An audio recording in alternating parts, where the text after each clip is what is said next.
Hey YouTube, it's Matt with Olympus Reptiles. In the last video, which I literally just filmed, but you probably saw like 3 or 4 days ago, we talked about how we see the different levels of breeding.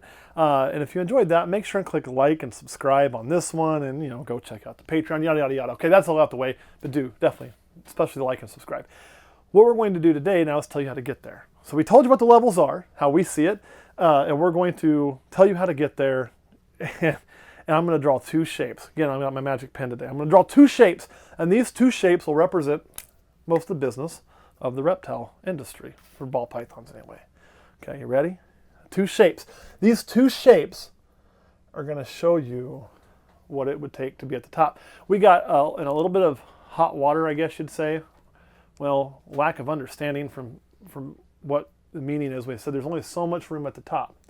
Today I'm going to show you what I mean, because it's true. There is only so much room at the top. Before somebody goes like, listen, because otherwise you're going to make yourself look stupid. So just hold up, hear me out. Don't make yourself look stupid. It's not a good look. You got 2 shapes. This shape and this shape. Well, a little short. That's what she said. Anyway, I am not a geometry major. Okay? Get that out the way first. I really suck at geometry and math. First of all, the numbers I'm going to use are not the actual numbers, for full disclosure. They're going to be numbers I'm going to find somewhere, pulling them right out of here. Okay? But it doesn't really matter because it's more the concept we're talking about. So this is a circle. And this is a triangle. So let's draw, first of all, in this circle. This circle is going to represent the ball python market, right? So let's say this is the amount of money spent in the ball python market, industry, whatever you want to say. And you got 50% here, 50% here, okay? Now, this could be 80-20, 70-30, 10-90. I don't really know. Doesn't matter because the concept is still going to hold true. This is really kind of showing about supply and demand. And the market's really funny right now. There's several reasons why. We'll cover the reasons why I think the market is funny and where I think it will go, which isn't a bad thing. Okay, it's not a bad thing. I'm going to cover that on our Patreon. I'm going to tell you what I think is going to happen in the next 36 months and how to be prepared for it, and how if you're prepared and if you're ready, it can be actually a really good thing for you. So we're going to talk about that there. So let's start here. You have different tiers. This is the top tier. It's going to be the smallest. This will be those big business breeders we talked about, right? Big business breeders. Now, and again, this isn't a scale, so don't hold me accountable. Just think of the conceptualization we're working on here. Then you're going to have these guys here. A lot more room here. You can probably fit like 8 or 9 of these in here easy. This is your for-profit breeders, right? Cool, cool, cool, cool, cool. Then we're going to go down here. Got your hobby breeders. Woohoo! Hobby breeders in the house. Then you're going to go down here. Got your breed curious. They're kind of like, people haven't been to that first prom yet. Breed curious. And then down here, your pet owners, right? Now, just because you're in one of these, maybe you're here and you end up here. Maybe you're here and you want to go here. Maybe you're here and you want to end up here. And the size is not, like I say, to scale. But there's a reason each one's on the bottom and it moves up in a triangle. Because no matter how much of the triangle this takes, there's only so much room in the market for this amount of money. These guys, they're not taking any of this pie. So they're just pet owners, right? So this profit, this money that's being spent, they count for part of the money spending, a big chunk of the money spending. They're not making any money, okay? They don't make any of it, so they don't account for any of this chart. Let's say these big business breeders, because even though they're the smallest portion, these big business breeders are going to be producing a lot of snakes. You're talking people with breed snakes and typically the thousands, okay? We got 2,000, 3,000 breeding females. I want you to think of some names that you know. Your Brian Barcheks of the world when he was doing a ton. Your Mike Wilbanks. Oklahoma. Why can't I think of the dude's name in Oklahoma? He's been at it forever. Mailed the first lavender reticulated pipe. Bob Clark! There it is, Bob Clark. Your Bob Clarks of the world. Those kind of guys. That's who we're talking about here. I'd say your Justin Koblika might be there. He never really says how many he has. He could be here, but he's got some employees. I'd say you could stick him here. And he may not be running a whole company, wherever. But those kind of people, you know their names. Would Nerd be in there? Nerd's definitely here. Yeah, Nerd's definitely right there. Nerd's another one. Thank you. I shouldn't leave out Nerd. Miguel Garcia, I don't know how many employees he has. He could be here, but you get the point. These are people running that big company, tons of snakes. Let's say they account for this much of the market share, because even though they're the smallest triangle, they're producing lots of snakes. So they're going to take out this much money. Okay, leaving this much for the rest of us. But that doesn't mean that the guy owning the company is taking all that. He's got 10 employees to pay, this and that, right? So the rest of these take up this 50%. And like I say, 50% probably isn't accurate. It's probably more like they probably take a smaller share than 50%, to be blunt. It's probably more like 70-30, but that would it's a guess, so it doesn't matter.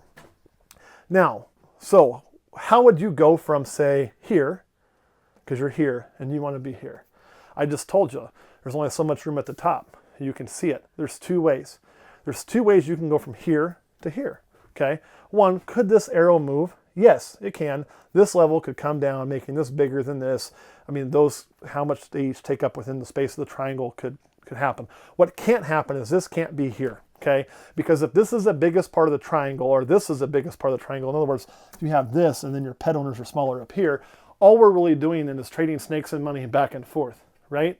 Which means we're not really making profit. If I give you $7,000 today and you give me a couple snakes, then next week you give that $7,000 to Tony over here and he gives you a couple snakes. Then a few days later, Tony gives me that $7,000. We're just trading shit back and forth. That's not making money. Money has to come from outside in order for it to be made for these people up here. So, right? So these people have to get money. I mean, they can go in between each other, but the real money going to the market is if they're taking more than what these guys are, but they're taking more than these guys have, then guess what? They're not really for-profit breeders, right? So these two triangles are very, very important for us. And you cannot have this warp too much. It can warp a little, but you can't have this be the largest category. It doesn't work. So the easiest way to get more room here at the top would be really simple. If you increase the size of your triangle, right? This would be bringing new blood into the market, right? If you do that, because we have more pet owners now, more breed curious, we've done a good job of being nice people, we've done a good job of advocating, we've done a good job of advertising. Think JKR here. JKR does a really great job of marketing. He brings more people in. He makes them want to come up here. He makes it seem like, man, I really want to breed something, right? So he's increasing that. Like, then they breed. They're telling their friends. They come in. It all filters down. It almost sounds like I'm talking like Reagan here, but it's not trickle-down economics, but you are growing that. So when you do that, now look. See what happens? There's more room. So that's one way that you can go from here and make yourself room here, is by everybody increasing that. So as long as the market grows, there'll become more room at the top, whether these shrink up or down or not. Oh yeah, I guess I should turn that around for you, right? God damn, that almost looks three-dimensional. I should have been an art major. I'm not, though. So by increasing the size of the market is the one way you can move up there. Here's another one. This also is going to happen. Let's say you're here. You're not going to wait for the market to increase and you want to be here. How do you do it? Well, it's real simple. One, you're going to have to grow your business. Two, you're going to have to take. Okay, you're going to have to take market share. If this is a full market already and you want to go up, you can do it, but you're going to do it by taking more market here and taking some market here, meaning one of these guys may fail. And you know what? Screw them. It's competition. That's how it works. One of these guys may fail or may go down. If it's not growing, there's only so much of this. In order to go from here to here, you got to take market share. In order to go from here to here, you have to take market share or you have to grow the market. Now, this market can also grow through inflation. Like right now, the price of snakes is up, which is causing the market to grow. We'll talk about that in Patreon, what can happen with that, and why that's good, scary, and be prepared, because it can lead to some things, and it's laid out in about 40 other markets you can look at, not just here. So it's not based in just ball pythons. So this is the way you're going to do it. You're going to go and you're going to take market share. How do you take market share? 1, by what you produce. 2, by how you advertise. 3, by your customer service. And 4, sometimes it's price, right? There are going to be times when there's more supply than there is demand. Right now we're very high demand, not as much supply. But when there's more supply than there is demand, that you are going to be able to price yourself in a spot to move yourself up and take this market share. And then once you're in that market share, you don't typically have to do that as much unless somebody's coming for it. But that is going to happen. And you're going to say, well, that doesn't happen. Horse shit, it doesn't happen. There are people today who are here, okay, that weren't there 5 years ago. Part of it's the market's grown. Part of it, some people shrank down. Part of it, some people have gotten out. That's part of what happens. You know, there's a name I'm trying to think. Ralph Davis is a great name I'll use. Ralph Davis, I think, was here when I first started. I don't know for sure. I know he posts a lot of snakes. I read a lot of Ralph Davis's stuff. I don't hear much out of Ralph Davis anymore. I think he's still involved. I don't think he's involved at the same level he might have been at one point in time. Or at least it doesn't seem so. Maybe he just doesn't like social media and I'm unaware. Also quite possible. Possible, not possible, possible. But the point I'm trying to make is as people leave, there's more room. And as you push people out through your marketing, you can move from here to here to here. Or maybe this shrinks and this grows, moving this line from here down to here, right? Leaving for more room here and less room there. But when you do that, not all the for-profit people go to big business because you don't have that much room. Too much production, they're going to eat up too much of the space.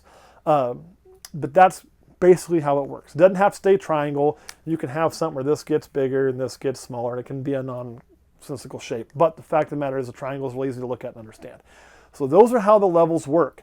Let me tell you, all of this right here, okay, all of it fails without these two people here, okay? If you don't have these people, this goes away.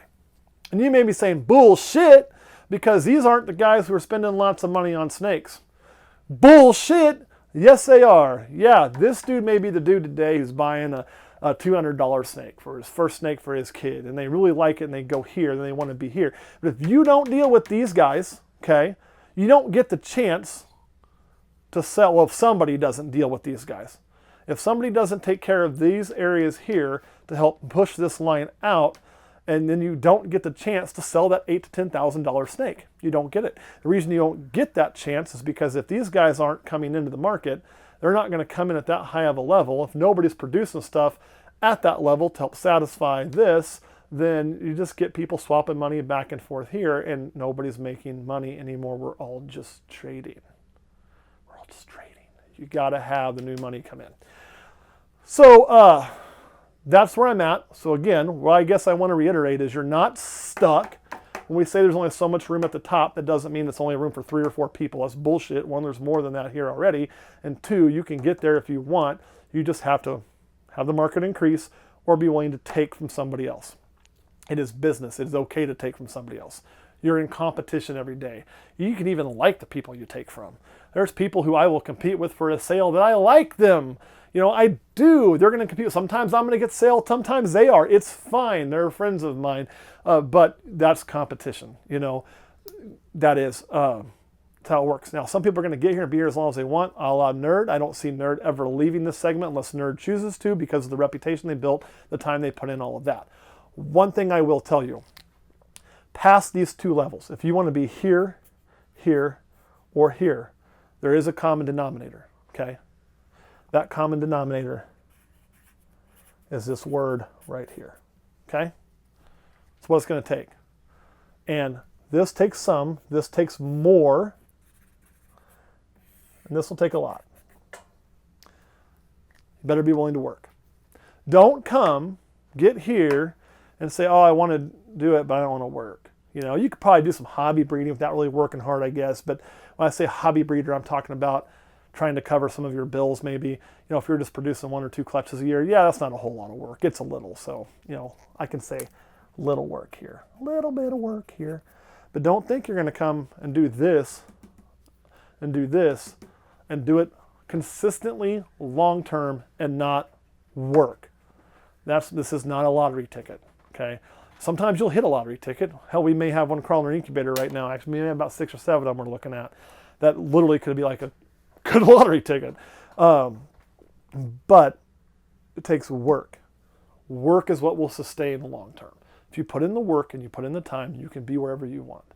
You know, you may have to outwork somebody else up here or here to get where you want to be, but you can do it. I guarantee you can. So that's kind of my belief system. This is how I look at the entire market, and so I look at most markets. I don't give a shit. You could look at cars. I'll give you a great example, and then I'll be done. Let's draw a new triangle here. Okay, we'll draw a smaller one. Okay, this is car buyers. Okay, you got Chevy, Ford, Foreign, Chrysler. Now again, this isn't accurate. And before, now you got Tesla. Okay, well actually, and I know Tesla's like not that big of a market share. But how did Tesla get a market share at all? How did Tesla even get, let's say, that's Tesla's market share. That'd be more accurate. It's actually smaller than that. But anyway, how did Tesla get a market share? Because before, the whole car companies was taken up by, and you could break it down, Honda, Jaguar, all of that. So how does Tesla take a market share? Well, Tesla took it. How did they get to be the most valuable auto company in the world? Above Chevy, Ford. It's kind of a big achievement. And not talking about the carbon credits, because they use a lot of carbon credits, what they really did is they looked and said, hey, we're going to be the first to do something, an innovative idea. So they made up an idea, one, electric vehicle, right? They were the first to really do that well. So if you didn't want to drive a Nissan Leaf and you wanted to drive an electric vehicle, Tesla was it. Two, marketed themselves, marketing, and they made themselves cool. It was kind of cool to have a Tesla. Maybe people thought it made you look like a dick, but hey, you know what? It was still cool to be that dick. Tesla, they made themselves appear more valuable than what their car really was. You could buy a Tesla for a cost of most new cars, to be blunt, but you would feel like you were driving a super expensive car, because that's what they always show on TV. So marketing, they did a great job marketing. Number three, they innovated. And you may say, yeah, you already wrote down electrical. They innovated past electrical. They cut out the middleman. No middleman. You're saying, what? Tesla sells direct. They don't use dealerships. They sell direct, so there's not this third party who has a markup on a markup that allows them to make a kick-ass car. And I'm not even a Tesla fan. Kurt will tell you I am not a Tesla guy, but I can appreciate how they did things. So by doing these things, right, and by being innovative and by marketing well, which I talk about marketing all the time, by making a product different to what other people can make at the time, and doing it well, also supplies. They work with suppliers to, like, they have their own battery company, right? So they're not having to do a lot of that, and they were able to cut out a lot of that. What they were able to do is take this from the guys up here and move themselves to the top of their triangle in autos. So Tesla moved to the top and they forced Ford, Chevy, or if you want to call them GM, and all of these companies who, when Tesla first came out, you go back, man, go back and look. You can pull up the media if you want. When those first come out, Ford and Chevy were like, oh, fucking Tesla, who cares? Okay, they'll be relevant for like 5 minutes and we'll all move on. Those blue bloods got used to being so fat and so high on their own hog and that their shit didn't stink. They didn't have to change. Tesla was able to take some market share. They took a part of that top and forced their way in by stealing part of this pie from Ford, from Chevy, from all those. And now you see, what do you see?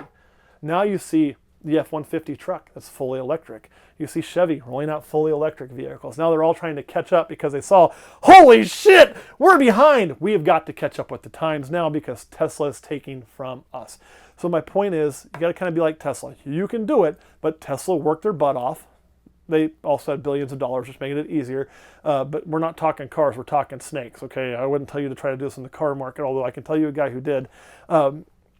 Electric vehicles, marketed, innovation, cutting out the middleman and supply. So they did things different, and they took market share from the top. If you want to move to the top, either it has to grow or you take the market share. So that's it. That's how you do it. Proof in the pudding, somebody else has done it. So yeah. Kurt, any questions about that? No. Are you excited I used Tesla as an example? I don't know. It's okay. It's okay. You love Tesla. Kurt is a Tesla fanboy. And I'm like, oh man, electric vehicles? I don't want to wait that long to charge. Technology just isn't there yet for me, but it will be one day. So I figured he'd be happy with that. But what the hell do I know? All right, guys, we're going to hop off of here and go over to Patreon, and we will catch you all later.